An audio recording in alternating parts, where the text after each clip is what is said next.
Welcome back to Citizens Forum. I'm Will Smith, and my guest today is Eric Zaremba. And Eric has Float House Victoria.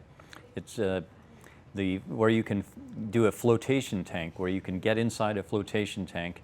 And Eric is going to explain to us exactly what that is first. So welcome to the show, Eric. Thanks, Will. Yeah, nice to be here. So yeah, I mean, basically, a flotation tank is a sort of glorified bathtub of sorts, where it's about 8 feet long, 4 or 5 feet wide.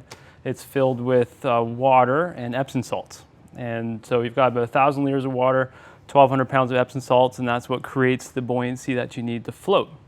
Right. Now, the idea behind float tanks, and it gets more involved when you get into sensory deprivation, is that we're trying to offer an environment completely neutral and void of any external stimuli. So we're trying to lower, just all the outside noise, basically. So as a filter, get rid of everything outside. And that allows yourself to relax to really deep states. And that's...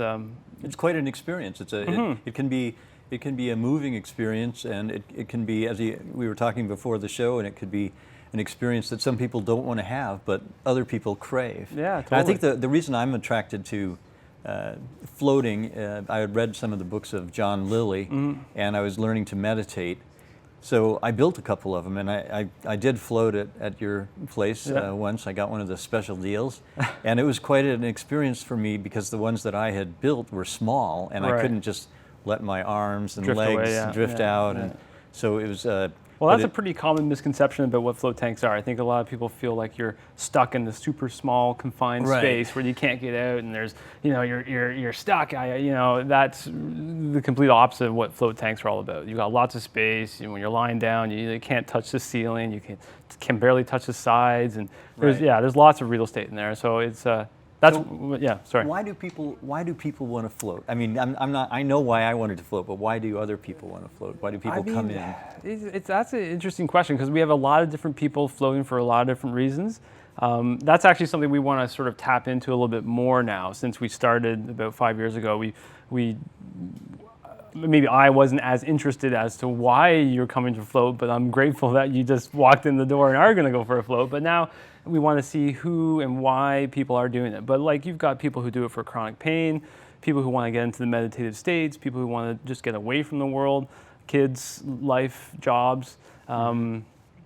People float. Pain is a big one. Pain's actually come up sort of surfaced as a really big reason a lot of people float. And that's interesting too, because we have so much pain in our lives right now, and we have a crisis, the opioid crisis, because we're giving people drugs to mitigate pain. Totally. And maybe we can learn new ways, like the flotation tank. You get entrained so that you can alter your mental state. Yeah. I know that it helped me. Yeah, it's a relaxation response that really helps with a lot of people's pain. It's tension, it's stress that basically can cause severe pain. And for pain, some people experience so much pain they can't go to work, they can't do anything. They come to a float and their body relaxes, the pain disappears, and they come out. Some people come out like barely able to stand or walk, and they're curved over, and they come out and their back's straighter and they're happier, and they walk out the door without half the pain or without pain-free for whatever they're dealing with. And those kinds of situations in the last 5 years are really mind-blowing, because they actually really change people's lives. Like, there are perspective changes. There are people who, have realizations in the tanks and realize, maybe I don't want to be doing this career, maybe I should be doing this career, and they have a vision in there that guides them that way. And that's a beautiful thing to see too. But the pain aspect is really is awesome, and that's when and that when you can help someone's life in that respect in a very passive way is pretty cool. And it's very practical too. I mean, it's something that you can do as much as you want, and it's not going to hurt you. No. I have a friend who helped me build my 2 of my tanks, and he got in it, and he couldn't believe what a wonderful experience it was. And he told me that even though he doesn't have access to a tank anymore, he's still able, for example, if he gets really stressed out in traffic, he just stops at a light, closes his eyes, and says, I'm in the tank. I'm in the tank. And he just feels calm. His body go like this, and he can go home. Well, and I really like that. Yeah, and that's true. Totally. And then I've read stories too about people who have been, who actually have severe cases of claustrophobia. People who can't be in a busy room or in a subway or in an elevator or whatever. And because what happens in a float tank and in this particular situation where you go into the float center and everything's based around relaxation. So your body, when you get into a float tank, even though it isn't closed, your body and your everything you don't have that same response of stress and anxiety that you would in a situation where you're panicking or you're stuck somewhere. So you actually train yourself to be cool with that. And then in situations like that where you're in a stressful or a claustrophobic situation, you can visualize that feeling again, bring yourself back there, and you're good, and you can survive those situations. And that's been life-changing for people too. Yeah, that's great. And what about the it's Epsom salts. Epsom salts, medical grade Epsom salts, yeah. So 1,200 pounds Epsom salts, 1,000 liters of water, and that gives you I remember the first time I floated, I woke up the next day and I felt so good. Yeah. And then I looked up, I read some articles on the internet, and it actually goes into goes through your skin. And the magnesium helps a lot, like with it helps with pain too. It helps with pain, inflammation. It's also, we've recently established a really nice partnership with CSI Pacific, which is the Canadian Sport Institute, nice. and they deal with high performance athletes, Olympic athletes, podium athletes, and down the scale provincially as well. And what's really cool about floating is it's an amazing recovery tool. So it's like if you go out and you work hard and you exercise and you whatever your training is, you've got sore muscles and lactic acid build up in those muscles, and you get into a tank and you're able to dissipate all those lactic acid concentrations, and you're able to jump back the next day and train hard again. So you can do different things for that kind of recovery for athletes, but the float tank is something that a lot of athletes don't really know about yet, and we're trying to sort of show them anyway. So that's pretty cool. That's really interesting. I read another article that some teams are using the flotation tank for a visualization and finding that training you can do visualizing training. And I haven't tried that particular aspect of it yet, but I do know from learning how to make videos here on Shaw that I have made some videos of myself playing a song that I can't play, faking it. Oh, no and way. then I watch the video several times, and I don't know why it works, but I can play better. And so I think that if your brain gets the picture that you can do something, then you can do it a lot easier. No, if you can do that, I mean, and in the tanks when you've got no distractions, you've got nothing else going on, it's really easy to watch those kinds of imagery in your head and learn from that. And you can also, another thing I noticed, I didn't hear it this last time, but I could hear my heartbeat, and I could hear some other body functions. The body functions. It really is a totally different experience. Yeah, we're loud creatures. You know? We are. Yeah, we're really loud creatures. Yeah, we have our breathing, our heart rate, even your eyes. If you move your eyes quickly in the tank, you'll hear clicking sounds. And I've never heard that before. Oh, wow, that's interesting. Yeah, and you'll feel sensations of lifting up and moving around because your body's disoriented when it's pitch black. You don't know where you are. So your body tries to establish itself, and sometimes you even feel like you're actually standing up, which is a really peculiar feeling when you know in the back of your head that you're actually lying in water, but you feel like you're lifting up. It's pretty I've had some very strange, I had one experience where I just felt like I was falling. Yeah. And I at first I was a little bit daunted. Unnerved, I bet. Yeah, right. But then I thought, no, I'm in the tank, so I'm just going to enjoy the sensation of falling, and I know it's not real. Yeah. And I actually enjoyed it, and I'm sorry when it went away.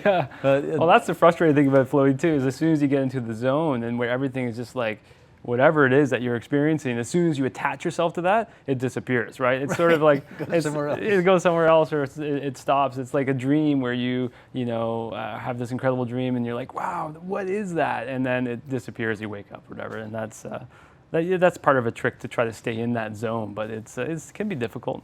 Well, you learn though. I got introduced to them by reading the books of John Lilly, and you're familiar with those. In fact, after I floated, I picked up a book, and it was by John Lilly. Yeah, of course. It was comments of many different people who had floated in his tank and what they experienced. But some of them you would recognize the names. These were they're well-known people. well-known You have people. Celebrities, major athletes, major sporting teams now have float tanks in all their stadiums and things like that. It's pretty cool. I mean, it's niche. It's kind of like underground a little bit, but it's also really mainstream. And I think it's kind of got a combination of both. But a lot of people don't really talk about it because it's kind of like a thing that most people use just for self-care, and it's not, And we were speaking earlier. There is a movie about it's called Altered States, Altered right? States, yeah, it comes and up a lot. It has it doesn't have John Lilly in it, but somebody plays John Lilly, and it goes way beyond what happens in a flotation tank. Yeah. But it's still, great it is an interesting movie.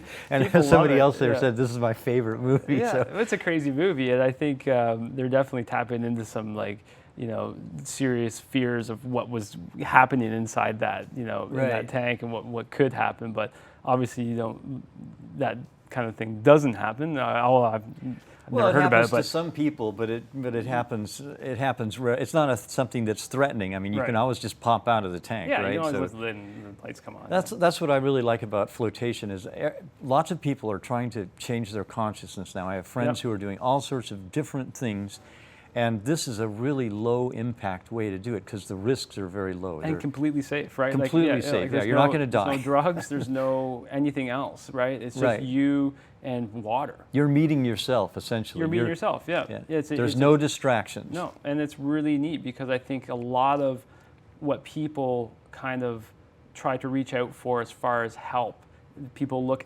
outside for problem solving, right? Like, what is wrong with me? But it's got to be that book, or this person knows, or I got to join that group, or this or that. But all the answers are percolating inside you, but you just have to kind of listen to them, and you have to kind of like access them. And the float tank gives you that access, and it'll solve a lot of problems if you just kind of let it do its thing. Have you read any other books that you would recommend people if they're curious? Because I know, one person, I thought this was so low impact that nobody would have a problem with it. But I had one person, as soon as they saw my tank, they just said, no, I'm not getting in that thing. That's scary. Yeah. Is there anybody who's written some stuff that's interesting in general or about it? I don't know. I mean, I'm pretty busy. To be honest, I'm not super well read guy. But there's a lot of people who definitely talk about float tanks more, maybe on podcasts and things like that. Okay, so YouTube maybe, or yeah, podcasts would be a good place to look. I'm just looking for some resources that people could investigate. Yeah, I mean, YouTube, there's tons of stuff on YouTube about it. But I mean, I think ultimately you just have to kind of try it, right? I mean, I think like as much when people ask us all the time about what's it like, it's hard to tell people what it's really like because it's different for everybody. It's not like, oh, you're going to experience this exact thing. It's like a dream, right? Like I can't tell you what you're going to dream tonight, but it's really worth the looking into if you're at all interested.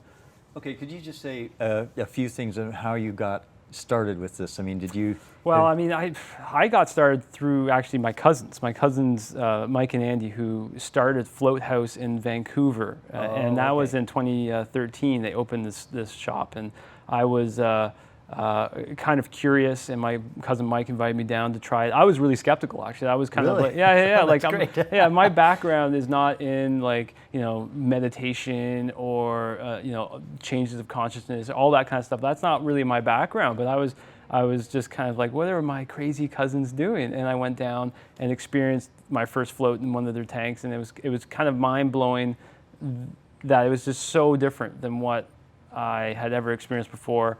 And I didn't quite get it until maybe the very end of the float. Like I had a hard time with tension in my neck and shoulders. I couldn't quite get comfortable. And you have to get over these stumbling blocks. Like you have these internal dialogue telling you like, what are you doing? This is crazy. Right. Oh, yeah. Like, are you kidding me? You're lying here. It's pitch black. Like there's nothing to do. Like, but all that mental chatter you kind of have to let subside. And once you do, and you just accept the environment, it's really quite beautiful. And then I left feeling pretty amazed, and obviously I was like, told my cousin, like, we need to really figure out a way to get this in Victoria. We're out of time. Yeah, okay. Thank you very much. Thanks, that Will. was just fabulous. I really enjoyed speaking to you, and I hope everybody that wants to learn to relax more and can have a chance of trying a float. Thanks for watching this segment of Citizens Forum.